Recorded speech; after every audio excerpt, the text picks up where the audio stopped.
What's up, tankers, and welcome to another Armored Warfare review and gameplay video.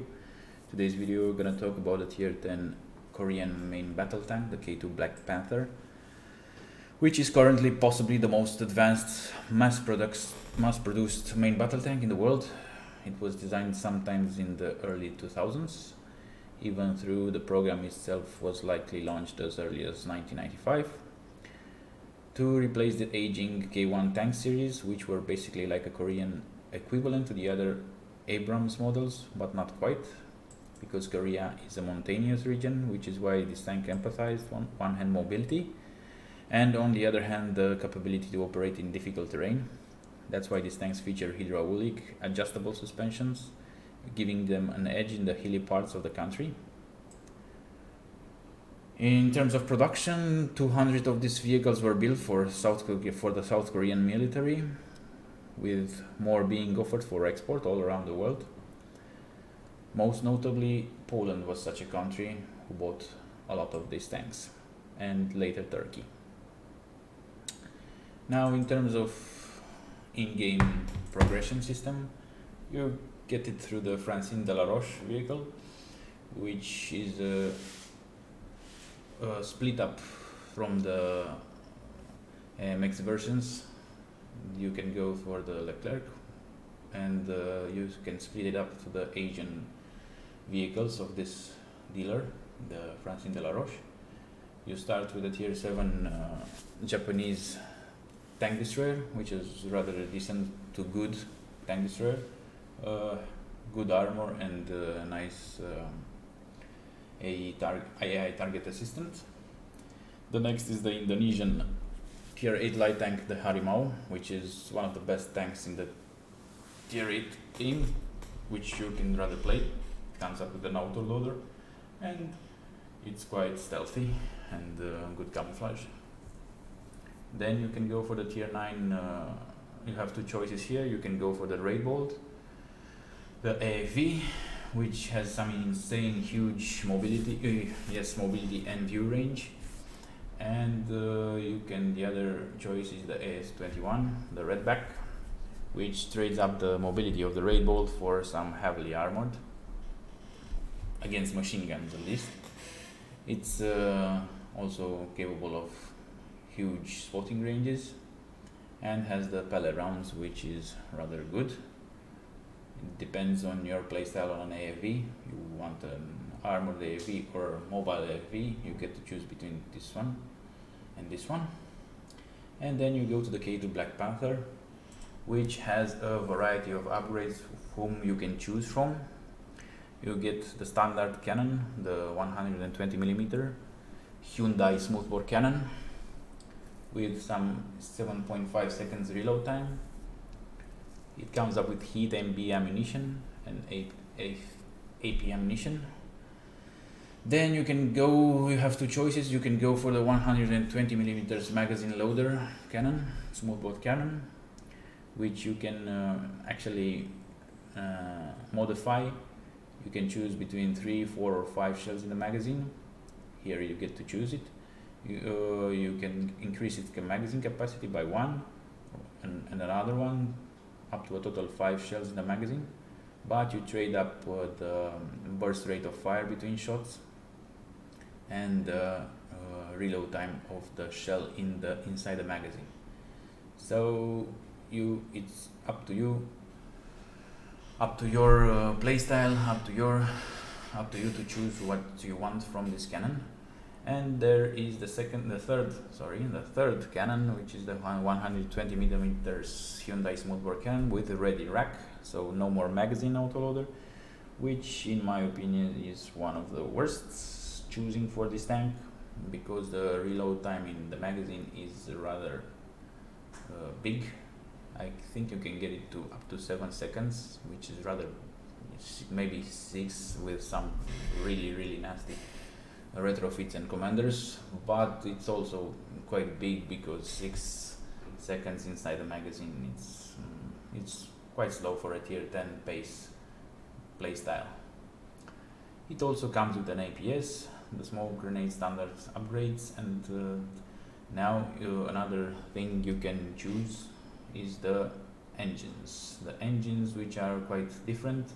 The hybrid engine is the one that provides a huge acceleration boost, but it limits your top speed to 55 kilometers an hour.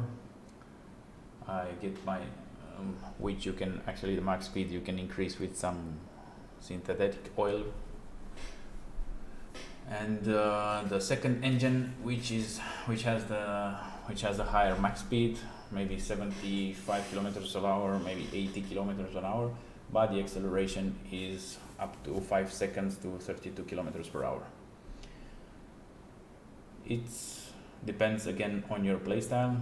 Also the standard engine, the diesel engine, you can also increase its acceleration a bit by the stage 2 kit, but it's just 15%, so maybe from 5 seconds to 32 kilometers per hour, maybe you can bring it up to 4.2 seconds, maybe 4.5 seconds, and increases your turret traverse rate and your hull traverse rate. You also get the Kwon Han Commander on this list of upgrades, which is another commander to your HQ list. It's the Casino Commander, which increases your maximum damage or decreases your minimum damage per shot. You get 50% chance, and you also get a Designate Target trait, which is rather useful for this tank. I get most of my games. When I reload, I designate targets and I get an insane amount of spotting damage at the end of the game. So you can get up experience quite fast because you get that spotting damage as well as the damage. In terms of the also, as I told you, I used synthetic oil to increase my acceleration and hull traverse by 10% and the max speed for 5% for a single battle. I trade that for a fire extinguisher.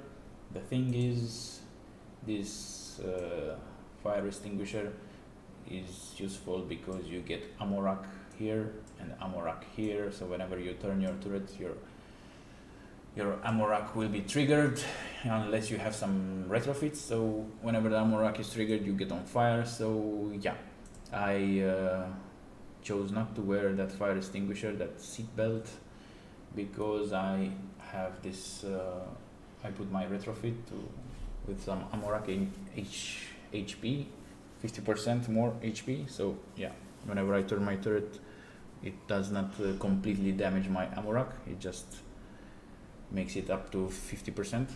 Maybe just some challenger with some Sabrina and Pish rounds can actually trigger it from one shot. But other than that, all tanks don't trigger my ammo rack instantly. So I get to repair the ammo rack and then go back and play a lot more safe in case I turn my turret and I get ammo racked. Also for the retrofits, I get the improved barrel lining for the large stamen circle increase and the rate of fire increase. And I get my telescopic lenses because whenever I get to choose to play more defensively, I want to combine this huge vision range from the telescopic lenses with the Commander Douglas, because that's what I use Douglas in with my vision range build. It increases my vision range up to 46. It's actually 50 meters, so 50 meters from Douglas and the 70 meters from the telescopic lenses. I can get up to close to maximum view range whenever I'm stopped and stationary, so I can get more sniping.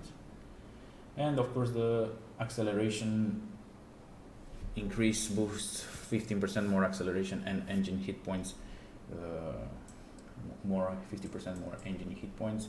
Thing is, the engine is in the back, but I think if I am using the hybrid engine, thing is about the hybrid engines is that you do not get on fire whenever the engine is broken or damaged. So hybrid engines won't catch fire. So that's another reason for me that I don't use the fire extinguisher. As I mentioned the sniping before, the accuracy for sniping is quite good, even for hits. So it's basically 0.86 degrees of AP rounds and maybe a 96 degrees of heat rounds, which makes it rather good for sniping, and as well of some close combat and flanking situations.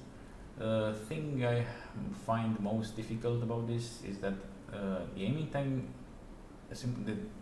because the aiming time is so good, it's 1.5 seconds.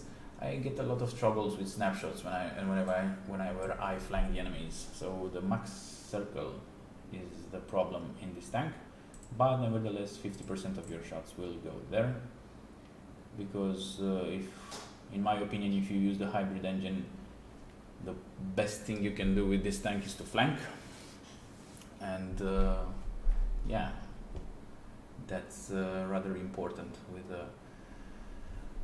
with the largest aiming circle. So the vision range, as I mentioned, with this is 507 meters, which is rather close to the 530 max view range allowed in this game. The max speed I told you is the 558 kilometers an hour now, because I use the synthetic oil. Hit points 3.5k hit points because of the Douglas Commander with some hit point boosts. The alpha damage on the AP round is 620 per shot. So maybe if you choose to play a magazine with 4 shells, you get to that, you can accumulate it to 2.4k per magazine, which is rather good, very good. Close to them, better than Merkava actually, which has 4 shots in the magazine. So yeah, in terms of commander, I use Douglas, I told you, because of the max view range bonuses. This giant snake turret's hit points are rather good for K2, because K2, as you know, is quite vulnerable here in the turret, especially if you use heat rounds. Heat rounds can actually damage your whole your turret ring here, especially if you get to face if you get to hug another taller tank like a Challenger or an Abrams. They can take piece your hit rounds and damage your turret here and here. So yeah, giant necks from Douglas Commander is rather good. Also the impregnable citadel with hit points increased by 5.25%. That's how it justifies my 3.k hit points on this tank. The treads and the wheels hit points increase, which is rather good for flanking. You don't want to get tracked in the middle of your flanking situation. Repair speeds, yes, 60%, 16%, not that big, but also considerable. And the reload time from Douglas, which is here, rate of fire increased by 70.36% standard, and the camouflage factor is reduced by 7%, which actually I don't need, and acceleration is reduced by 20%, but Douglas has this acceleration of vehicle moving under 25 kilometers an hour is actually increased by 50%. So that combined with hybrid engine, it actually boosts, and the synthetic oil and the retrofit from the improved filter system, it's a very nice boost on the hybrid engine. However, my gameplay replay was shot with me using the diesel engine and the three and the magazine cannon with the 3 shots. I wanted to test something. It actually works very good on diesel engine as well. I get the top speed. I like top speeds better than 60 kilometers an hour, but I don't say it's just a standard playstyle or a standard choice for this tank. All the choices are good. You can try, you can experiment, you can test, you can do whatever you want with this tank. All the choices are good. It depends on your mood and your playstyle in that day or in that moment. For the crew skills, yes, ramming damage increased by 50% because of my speed, my flanking speed. Wow, that's a new mention. Because of my flanking maneuvers, which are quite usual in this tank, you get to ram here and there as often as you can, and acceleration in off-road terrain increased by 20%, which is another boost for the acceleration, and for the gunner the aim speed increased by 10% and the turret speed increased by 8%. I didn't go for the sharpshooter because the accuracy is good as it is now, 86 degrees. With sharpshooter I could basically turn it into 83 degrees, which is not that big of a difference, 3 degrees of accuracy in this tank. So yeah, let's get into the gameplay now. I talked a lot about the upgrades and retrofits and stats. Let's go. The gameplay alteration Basilic, or how do you want to call it. As I told you before, I play with the diesel engine and the 3 shots magazine autoloader, and basically when I start the battle I tilt down my tank and lock it right there. This is quite a flat terrain map on the first part of the alteration, so I choose to unlock my hydraulic suspensions as soon as the first part of the operation comes onto an end. I choose to take this position here,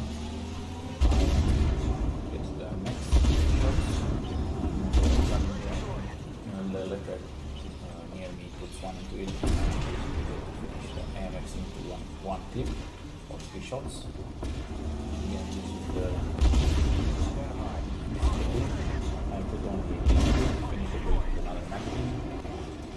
I really honestly don't know why I didn't choose the heat ammo or the AMX clip, but nevertheless, I think I wanted to take the heat ammo for some bigger HP pools for the enemy. Other than that, probably I get for the AMX on the wood, smaller HP pool. I will, if I switch to heat, this I will get 2 shots, and the last shot will probably be left like a 200 HP shot, so I don't want to waste the heat shell on that. I want to calculate my ammunition as efficient as possible. Here, the PL was left with 100 HP and I didn't want to waste any heat shot from that, so I saw the Sphinx instantly was coming his way, and I switched my target to him and put some 2 hit shots into him for 1.4k damage per 2 shots into soft targets like Sphinx. Now the second part of the operation is in the mountainous region, as I told you in the presentation of the tank, which is basically what this tank is. It's placed at on the hilly mountainous terrains.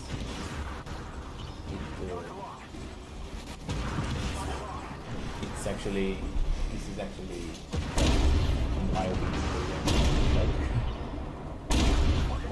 with hills and terrains and rivers, but I think the vegetation is actually the one that differs from Korea. But other than that, the terrain is one that K2 is made for this kind of terrain. I had 1 heat shell left, so I basically go for another reload time on AP for the entire 100 minutes. Then I stop, and then after I can shot on him, but I managed to show his flank to me, and I put 1 into him. I hit the 11 seconds reload time is actually quite decent for this magazine. 3 shots, and then as soon as you get back, and then in these 10 seconds maybe you can take your time and designate some targets, but I didn't have the opportunity here because of this is how to enemy. Now this flag that I'm maybe someone should get some bonus damage, but nevertheless, as soon as I finish my designate target, there are 30 seconds left, and then my reload is complete. So yeah, basically you can take your time between reload times to designate targets. Too bad this tank wasn't shot by one of my teammates. I think got more and more support damage. Nevertheless, another trick is that you can designate your enemy, and then you can put smoke in front of between him and him, and then you can change position and shot him while he's designated, and you can actually stay visible and put shot after shot into him. That's a very useful tactic that I use almost all the time on local operations. The designate target and the smoke combo is very good. It's a soft tank, and you can have to basically push. You can always get to push the enemy where the enemy is engaged with another MBT or someone else, so you can push the flank of the enemy while he's busy focusing on someone else, and put some 2K shots in, or maybe heat shots. For the heat shots, it's like 2.40 magazine or 3 shot magazine. So yeah, that's really nasty surprise for the enemy who is focusing on someone else, and you appear suddenly out of nowhere and put some 2.40 damage into him, and then just disappear, pop up smoke, and maybe designate, and someone else finishes him before you.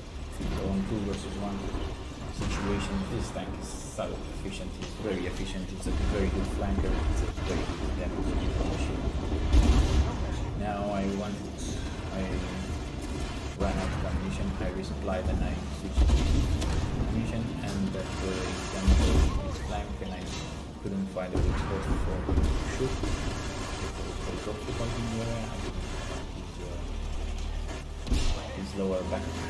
As you can see here, the Abrams is taller than me, and as soon as you get to hug your enemy like Abrams, you just shoot your upper plate with AP, heat, or everything, and you get penetrated there just like butter. That's the problem with this tank in flanking situation. Never hug your enemy, never hug, especially taller tanks, never hug them. You will get penetrated, and you will struggle to find their weak spots. So never, that's a big mistake. Don't hug the enemy with K2, especially Abrams or Challenger, and maybe Leclerc's. So yeah, that's the end of the game. The operation was a little 30k damage, 5k spotting damage, 9 assists, 7 kills, 1k experience, and yeah, blue stars. So yeah, in conclusion, this tank is a very good support tank. It's not your main battle tank to hold the line. It's not for what it's meant for. It comes up with this hit MP shots as well, that you could basically afford not to penetrate the enemy and still get some minimum damage. So it's very good for finishing off low HP targets or enemies that are of Ophelia's influence. And it's a very good tank for flanking. It's especially that it comes with a variety of engines. You can basically choose the speed, your speed limits, your acceleration limits for the flanking situations. It's a very good damage dealing machine. Assuming that you will play the 3 magazine autoloader, you get 1.8k per magazine or 2.4k with heat. The versatility of this tank in terms of firepower, it's actually makes it a very good supporter in my opinion. Quite a mobile tank, decent armor, very sensible on heat rounds and push rounds. Challenger is the big enemy of this tank, and whenever you see a Challenger, you just don't care if it plays arena or something. You know that he will use push and you will get pent like a tier 1 tank. But other than that, I think it's a really good tank. and it's a must-have tank in my opinion into the garage. A very good progression vehicle. So yeah, that's it with the gameplay and the review on the K2 Black Panther. I thank you all for watching, and I hope to see you on the next one.